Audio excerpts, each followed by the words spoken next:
수험생 여러분 안녕하십니까? 부동산학 개론의 김하선입니다. 자, 이번 시간에도 배웠던 내용을 가볍게 압축 정리하는 시간을 가져보도록 하겠습니다. 자, 1번 볼까요? 자, 무엇은 평가 목적에 따라 일정 시점에서 여러 가지가 존재하나 또 무엇은 지불된 금액이므로 일정 시점에서 하나만 존재한다 라고 적혀 있죠. 이 부분은 가격이론상 가치와 가격의 어떤 의미나 또 내용상 차이점을 알고 있는가를 물어보는 부분이죠. 우리가 보통 가치 뜻을 배울 때 어떻게 배운 바가 있습니까? 가치란 대상 부동산을 보유함으로써 얻게 될 장래의 편익을 현재 가치로 환원, 만든 값이라고 배운 바가 있죠. 그래서 가치는 현재 가치로 만들었기 때문에 성격상 현재의 값이고요. 더불어 가치는 평가 목적이나 시점 관점에 따라서 여러 개가 존재할 수 있기 때문에 주관적이라고 배웠던 기억이 있으시죠. 이에 비해서 가격은 거래 당사자, 다른 말로 매도자와 매수자 간의 거래 시 실제로 지불된 금액이 가격이죠. 그러므로 실제로 지불된 금액이 가격인데 이미 금액의 지불이 완료가 됐기 때문에 성격상 과거에 해당이 되므로 가격은 과거의 값이고요.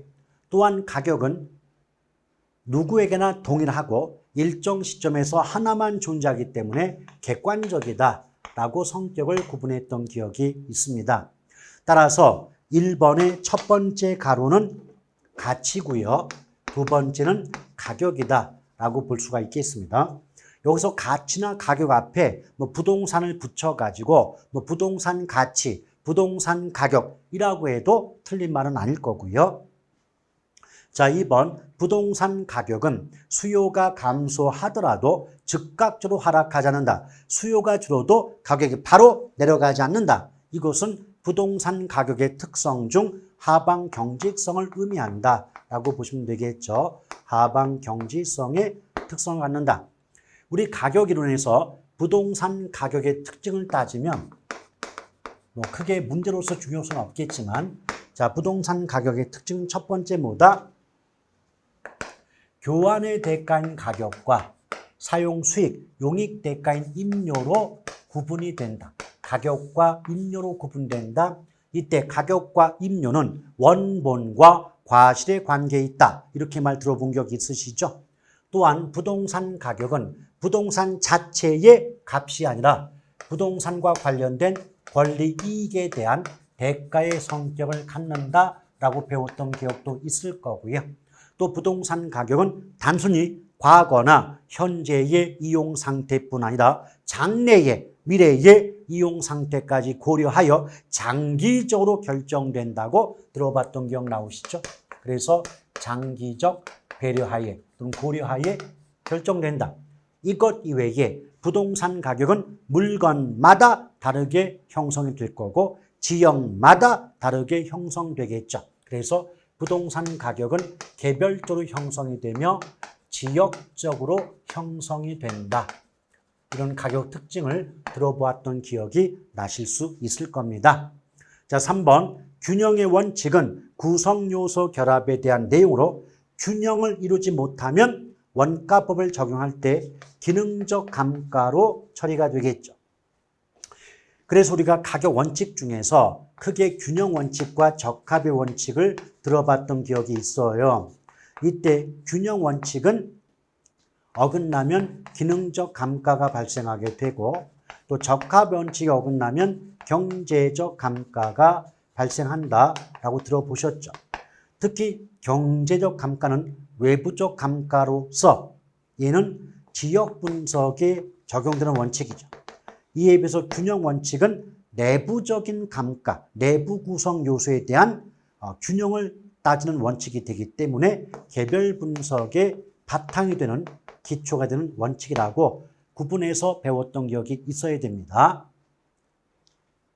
자, 그 다음 4번을 볼게요. 4번.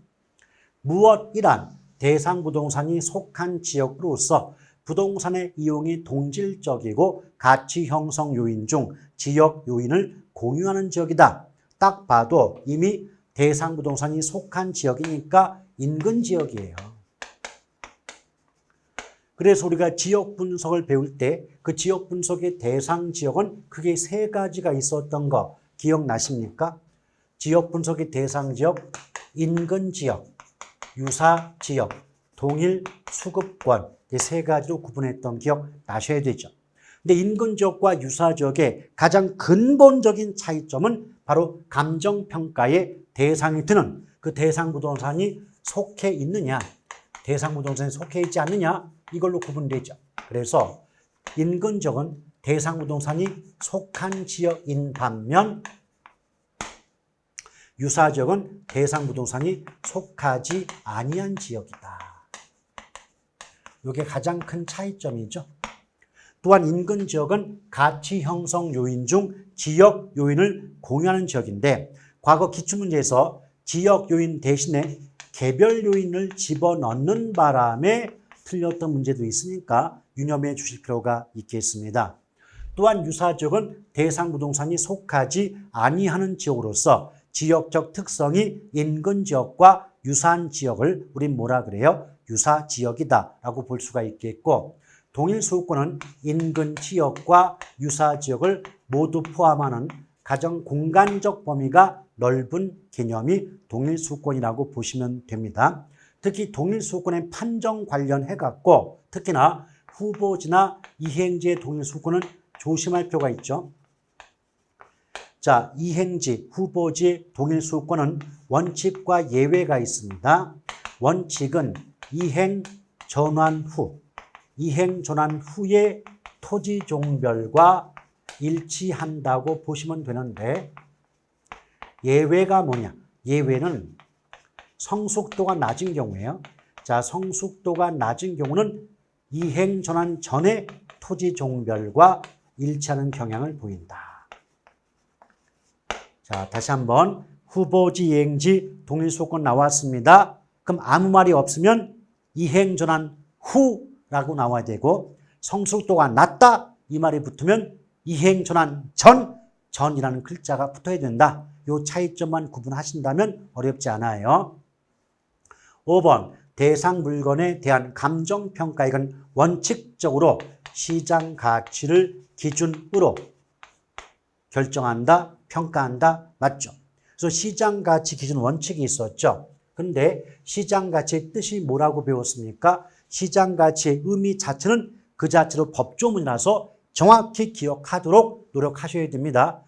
말이 너무 길다 보니까 쓰기는 어렵고요. 제가 읊어볼게요. 시장 가치란 감정평가의 대상이 되는 토지 등이 통상적인 시장에서 충분한 기간 거래를 위하여 공개된 후 대상 물건의 내용에 정통한 당사자 사이에서 신중하고 자발적인 거래가 있을 경우 성립될 가능성이 가장 높다고 인정되는 대상 물건의 가액을 말한다. 이것이 시장가치의 뜻이죠. 그런데 시장가치 기준 원칙이 있지만 예외가 있다.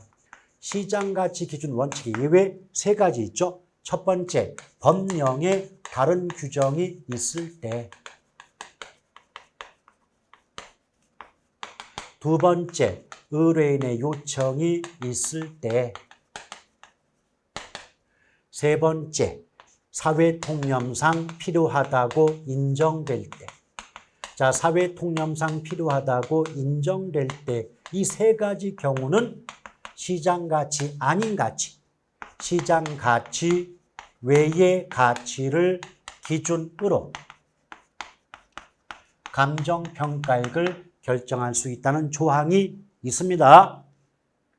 6번 기준 시점은 대상 물건의 가격 조사를 완료한 날짜가 원칙이에요. 다만 기준 시점을 미리 정했을 때는 그 날짜에 가격 조사가 가능한 경우에만 기준 시점으로 할 수 있다는 예외 조항이 있습니다. 자, 그 다음 7번 볼게요. 7번 원가법이란 대상 물건의 제조달 원가의 감가 수정을 하여